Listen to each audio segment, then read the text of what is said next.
Hoy tenemos el placer de hacer una entrevista con Manuel Martín Loeches. Él estudió psicología en la Universidad Autónoma de Madrid, se doctoró en psicobiología en la Complutense, donde es catedrático actualmente.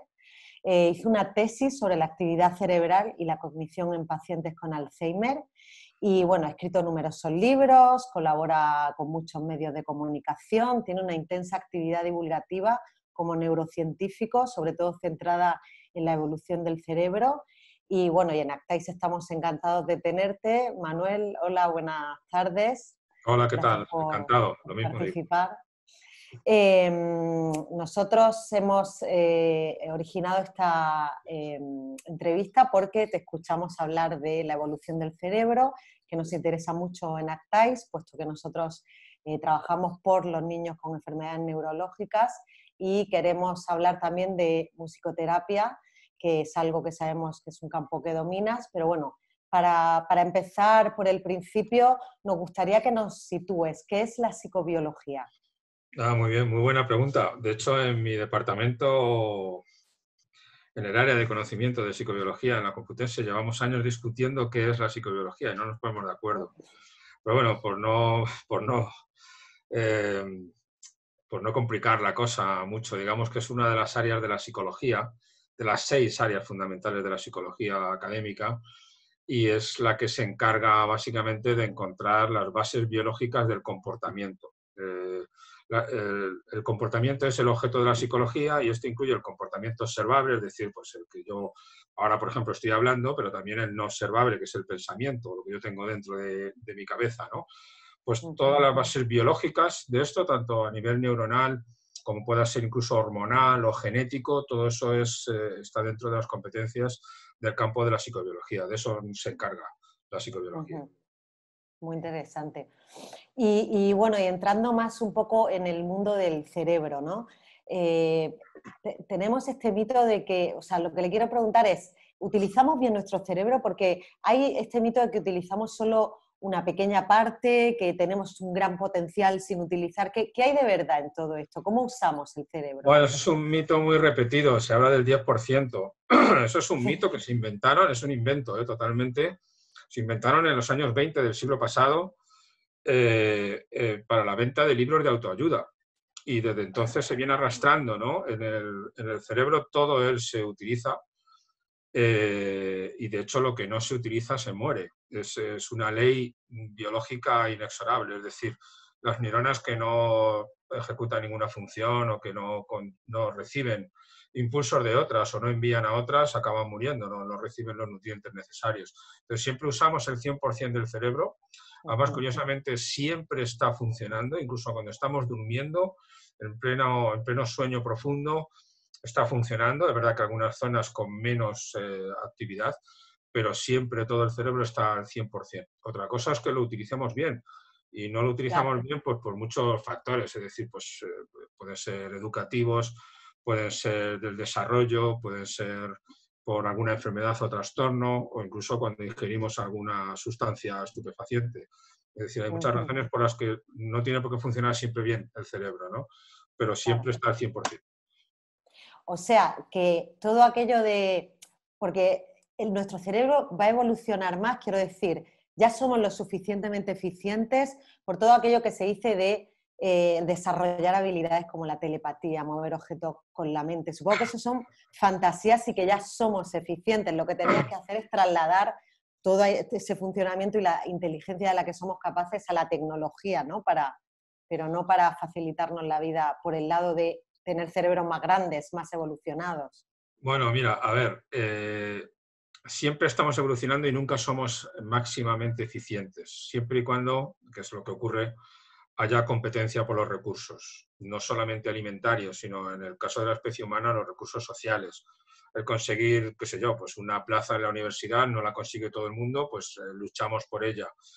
Entonces, bueno, siempre vamos a estar compitiendo, nunca vamos a estar en el final, porque siempre habrá unos mejores y otros peores. Siempre habrá, en definitiva, quienes dejen más descendencia, que haya heredado en parte al menos esos rasgos que han hecho a las personas más eficientes, y nunca hay un tope, es decir, siempre vamos a ir a más. El tamaño de la cabeza no va a aumentar, eso seguro, porque por términos de eficiencia energética y de conexiones dentro del cerebro no puede aumentar prácticamente nada más. En eso sí que estamos al tope. Pero bueno, las conexiones sí se pueden hacer más eficaces mediante modificación de los sistemas que regulan las conexiones y demás. Es decir, en ese sentido ahí sí cabe alguna mejora. Y Claro. siempre la habrá. Siempre habrá diferencias individuales, que es de lo que se trata. Unos serán mejores en unas competencias, otros peores. Y bueno, pues siempre acabaremos evolucionando, sin duda. Claro, porque ya utilizamos, o sea, ya le demandamos suficiente energía al cuerpo para que el cerebro actúe y funcione, como para Bueno, demandarle más, ¿no? el cerebro O sea, consume el 20% de toda la energía del cuerpo. Solamente supone es un un montón. 2% del peso corporal, pero consume el 20%. Es una cantidad enorme. Claro, Es decir, claro, ya claro. más es muy difícil. De hecho, fíjate, si lo podemos mantener los seres humanos es porque inventamos la cocina. Es decir, el poder cocinar los alimentos al fuego, que hace el aprovechamiento de la energía mucho más eficiente. Si no, Ujú. se ha comprobado por modelos matemáticos que tendríamos que estar unas 18 o 20 horas comiendo al día para mantener este cerebro. O sea Claro. que mucho cuidado. Sí. Estamos ahí, estamos al límite, estamos al límite. Vale, vale. Bueno, y hablando ya un poco más de lo que nos interesa, ¿no? Sabemos que en el desarrollo del cerebro influye todo. Influye el desarrollo intrauterino, influye la alimentación, influyen los estímulos sensoriales en los primeros meses de vida. ¿Cómo influye el entorno familiar, afectivo, el educativo en el desarrollo del cerebro de los niños en esos primeros años tan cruciales?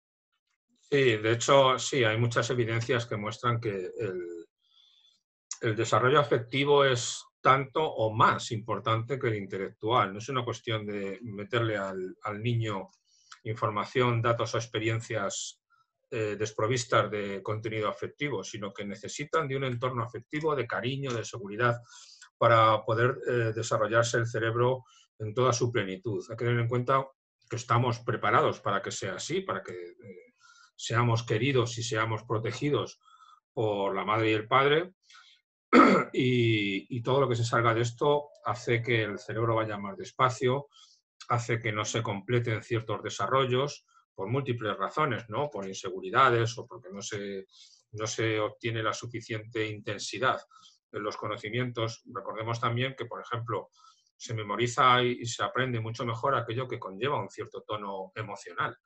Entonces, si no hay Claro. emociones en la vida, y más en la de un niño que está prácticamente empezando con su cerebro, pues no hay aprendizaje, no hay memoria en sentido pleno, no hay auténtica memoria. Entonces, por eso lo afectivo, yo digo que puede que sea incluso más importante que lo intelectual, evidentemente, dependiendo de los objetivos de la vida, ¿no? Pero lo afectivo no es algo que se pueda desligar. De hecho, hay muchas evidencias que lo muestran.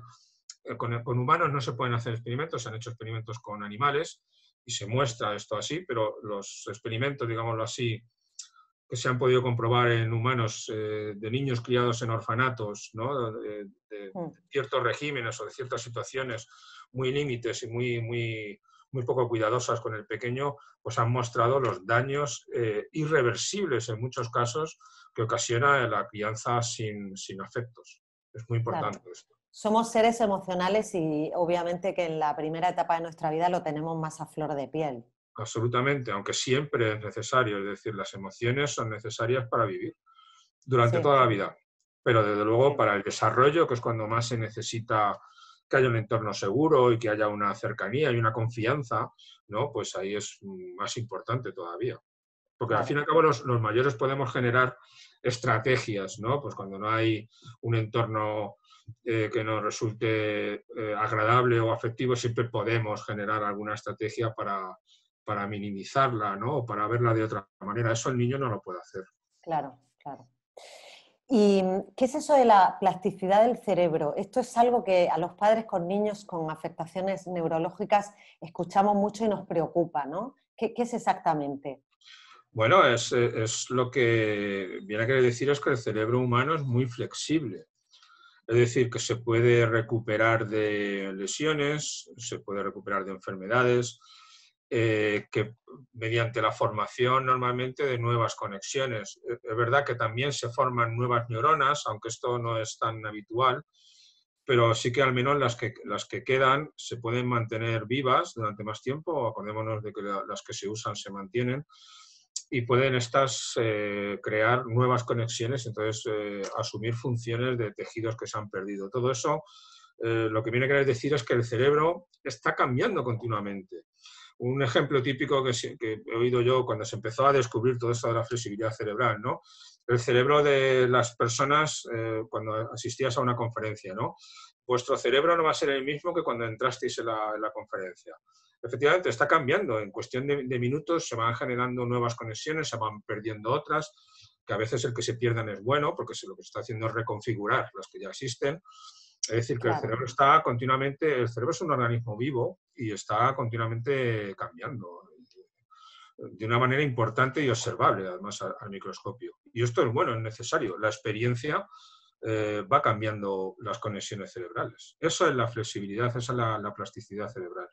O sea, es como una máquina, es un organismo vivo, pero es como una máquina que tiene capacidad de regenerarse y que va buscando la mayor eficiencia, lo que mejor funciona, ¿no? Y que a lo mejor elimina experiencias o recuerdos que ya nos sirven para introducir otros de lo que acabamos de escuchar que nos puede servir más, ¿no? Sí, o remodela los recuerdos antiguos, es decir, los adapta a la nueva realidad, los ve ahora desde otro punto de vista.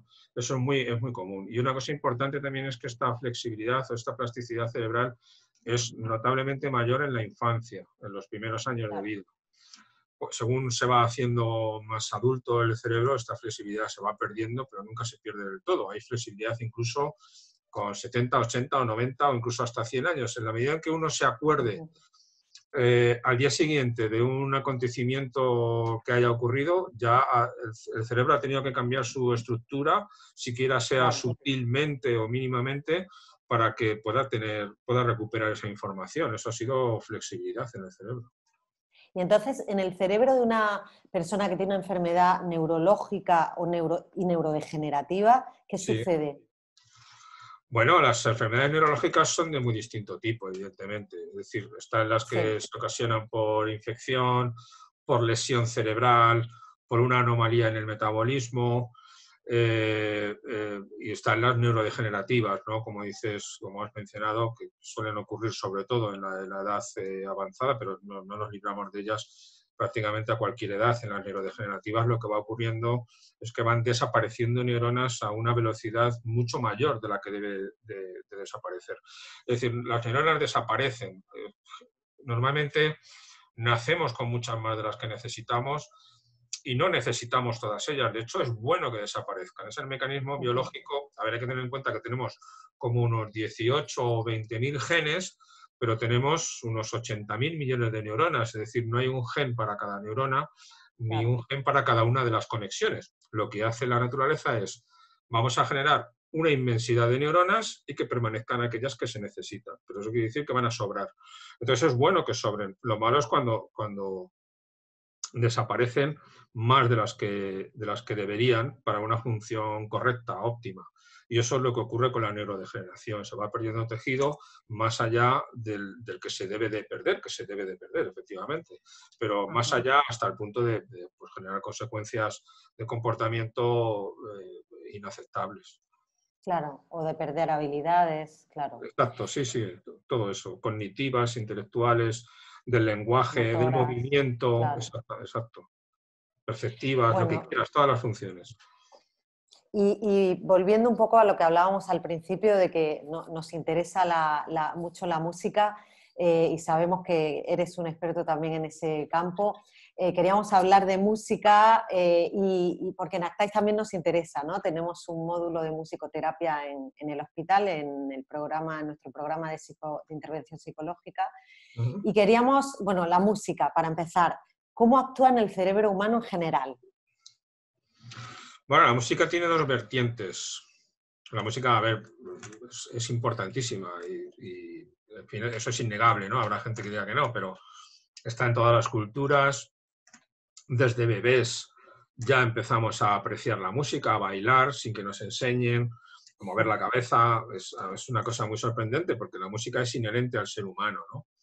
Y como decía, tiene dos vertientes la música. Tiene una emocional, que es muy importante, es decir, que conmueve a las personas, a los seres humanos, puesto que les puede llevar a emociones de cierta intensidad, algunas veces muy intensas, y de un signo o de otro, es decir, tanto positivas como negativas, es decir, hay música alegre y hay Claro. música de miedo y música triste, y, es decir, las emociones son una vertiente muy importante de la música.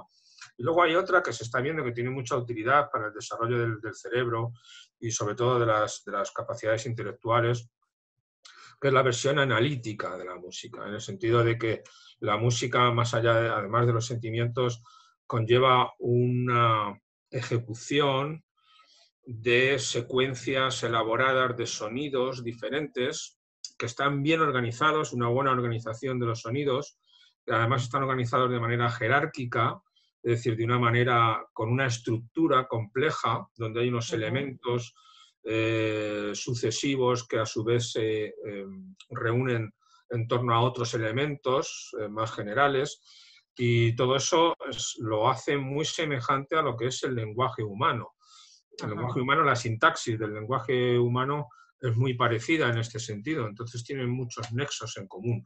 De manera que la música está utilizando, aparte de circuitos emocionales, está utilizando circuitos que el cerebro utiliza para el lenguaje, para la correcta dicción, la correcta elaboración de oraciones con una sintaxis relativamente compleja. Hay música simple, evidentemente, pero hay música más compleja. Pero en cualquier caso, también lo hay en cuanto al lenguaje. El lenguaje es simple, es su sintaxis, quiero decir, y lenguaje más complejo. Pues los circuitos están muy solapados, los del lenguaje y la música, y por eso tiene mucha importancia con respecto a lo que nos hace humanos, lo que es la música. Claro. Y antes nos has hablado de cómo influye el entorno afectivo, ¿no?, en el cerebro de los niños. ¿Y la música en los niños cómo influye? Y también quería que nos cuentes qué es el efecto Mozart, ¿no?, tan famoso y polémico y que tanto se ha estudiado y que tanto se ha puesto de moda en muchas ocasiones, porque creo que se estudió en los años 90 y se ha seguido recuperando. Es polémico, Cuéntanos sí. un poco. Es polémico porque se ha desbordado. Bueno, a ver, me preguntabas, al principio de la pregunta me decías sobre las emociones, ¿no?, de la música. Pues evidentemente con las emociones que transmite la música tú puedes hacer llevar a los niños a un ritmo del que no se salen y por lo tanto puedes centrar su atención y además los puedes llevar a unas emociones que a ellos les vengan bien.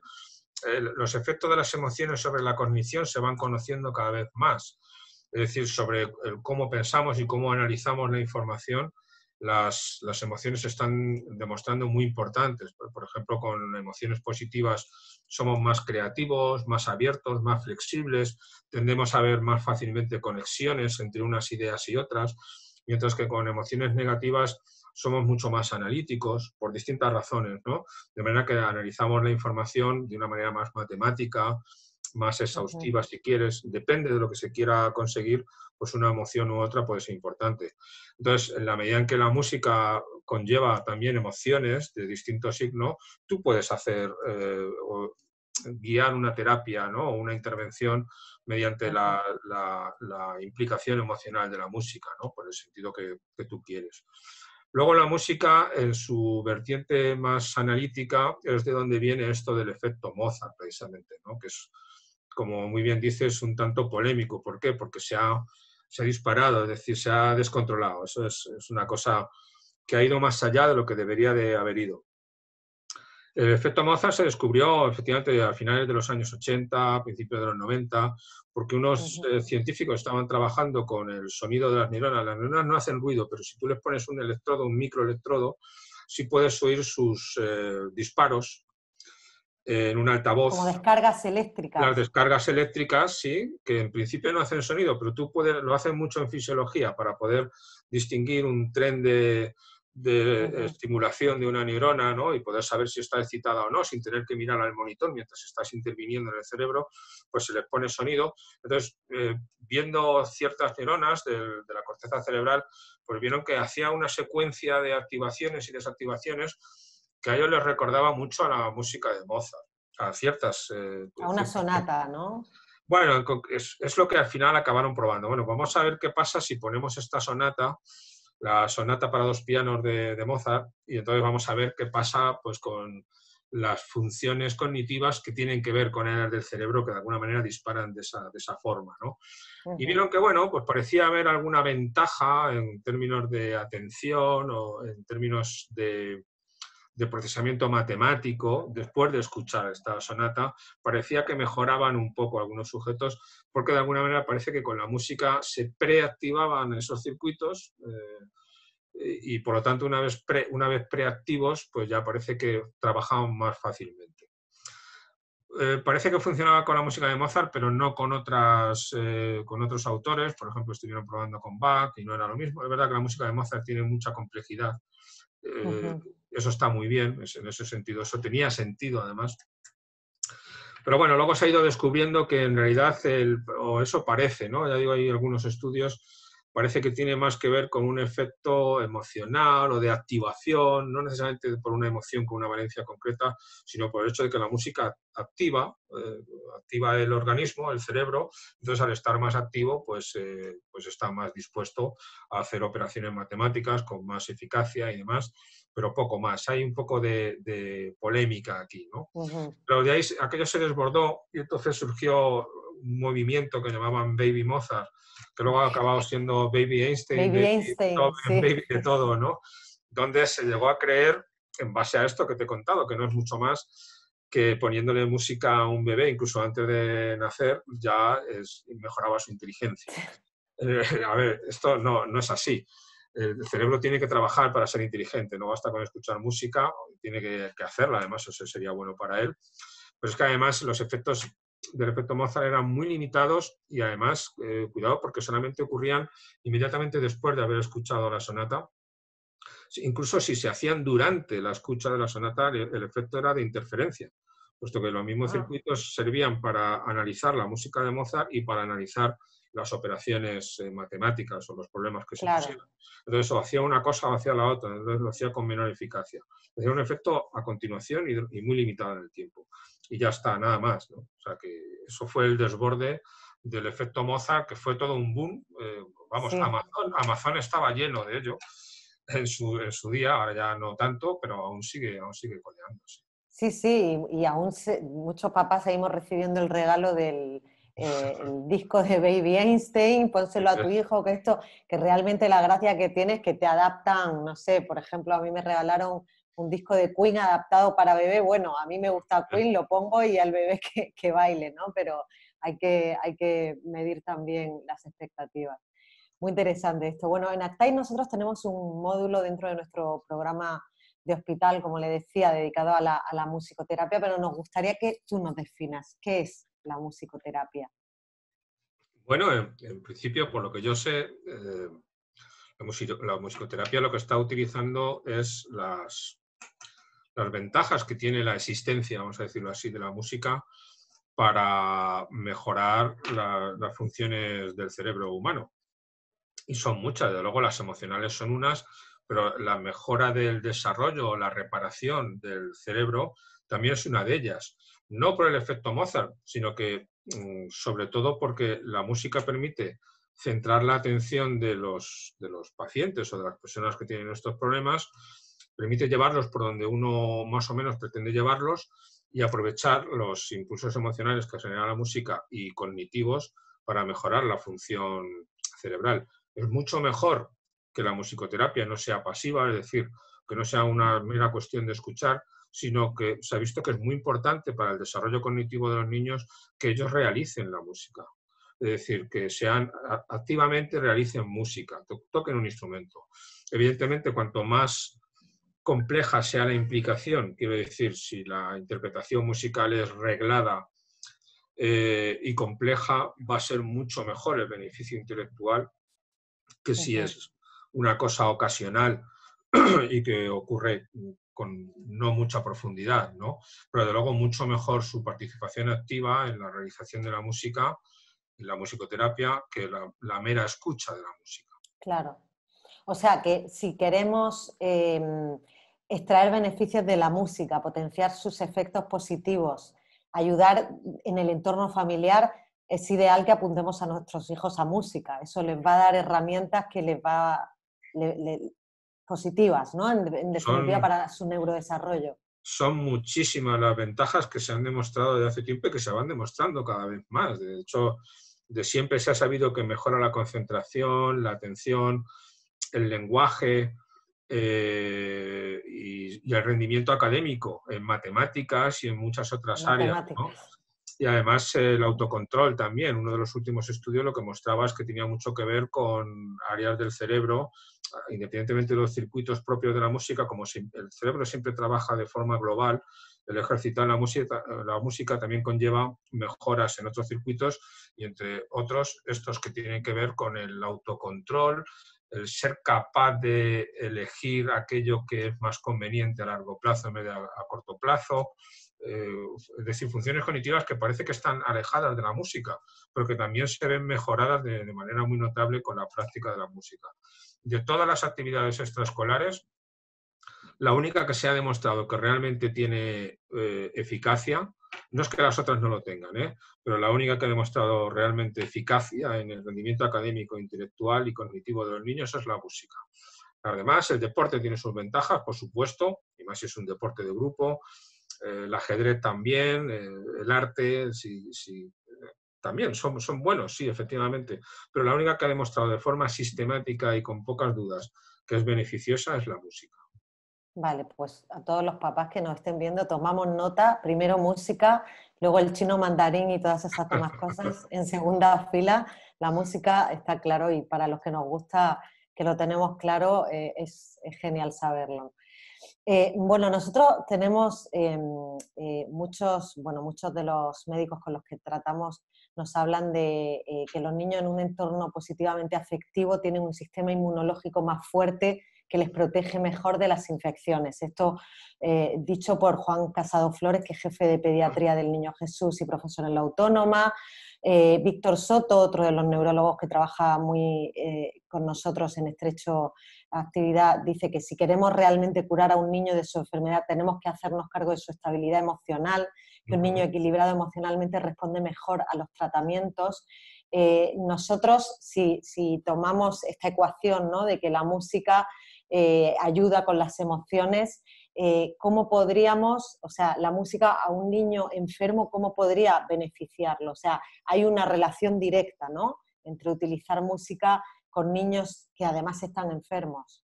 Bueno, a ver, sí. Los médicos dicen que la música es medicina para el alma, ¿no? Entonces podríamos decir que es beneficiosa en particular para niños enfermos y quizá para niños que tienen afectaciones neurológicas. Sí, a ver, hay muchas vías. Una de ellas que es muy conocida también es el lenguaje. También mediante el lenguaje, el uso de palabras con connotaciones positivas también mejora mucho. Quiero decir que se ha visto su efecto sobre el sistema inmune incluso, ¿no? Y tantas cosas. Pero todo es porque al final estamos consiguiendo un estado de ánimo, unas emociones, bueno, estado de ánimo más bien positivo, ¿no? Y prolongado en el tiempo. Positivo que no tiene por qué ser solamente estar alegre y feliz, puede ser estar con ánimo, con disposición, con fuerza, ¿no? Piensa, por ejemplo, en las marchas militares, ¿no? En música que se utiliza para animar, para incrementar el coraje, la valentía, para eliminar el miedo. La música es una herramienta muy poderosa y además no solamente por ponerte el disco y ya está, sino que si se hace de una manera un tanto reglada, quiero decir, con un terapeuta o alguien que te induce a que veas la música también de esa manera, pues se potencia el efecto, ¿no? Entonces, con la música podemos inducir emociones muy positivas, es decir, lo hace muy fácil, música que anima, música que alegra, hay muchísimos ejemplos, ¿vale? Y eso simplemente genera un estado de ánimo positivo. Efectivamente, como decías, los estados de ánimo positivos, las emociones positivas o el equilibrio emocional son fundamentales y ayudan mucho a la respuesta inmune, a que se activen ciertos genes que tienen que ver con la respuesta al estrés, ¿no? Entonces, es muy importante, es una herramienta más de entre varias, pero es una herramienta muy potente y muy eficaz. O sea que yo no te quiero poner en un aprieto, ¿no? Pero podríamos decir casi que hay evidencia científica de que sería recomendable establecer rutinas musicales para niños que tienen enfermedades neurológicas o niños que están enfermos en general, ¿no? O Sí, sea que sería sí, deseable que esto fuera parte de la rutina de la estancia hospitalaria, por ejemplo, ¿no? sí, sí, yo pienso que sí, y tanto por su vertiente, la vertiente emocional de la música, como por la vertiente más analítica y cognitiva. En los dos casos vamos a tener el fomento de emociones que son beneficiosas y el ejercicio de circuitos cerebrales que conviene activar y que son necesarios para el desarrollo y el buen funcionamiento del cerebro. Entonces, la música es una actividad muy recomendable por muchísimas razones y en el caso de estos niños, desde luego, además vosotros mismos estáis viendo buenos resultados con la Sí, música, o sea que sin no, duda. no hace falta mejor evidencia que la que podéis transmitir vosotros, pues imposible. Entonces, es decir, hay evidencias que indican que tiene que ser así, o sea que es lógico que sea así por los efectos que se han visto que produce la música en el cerebro.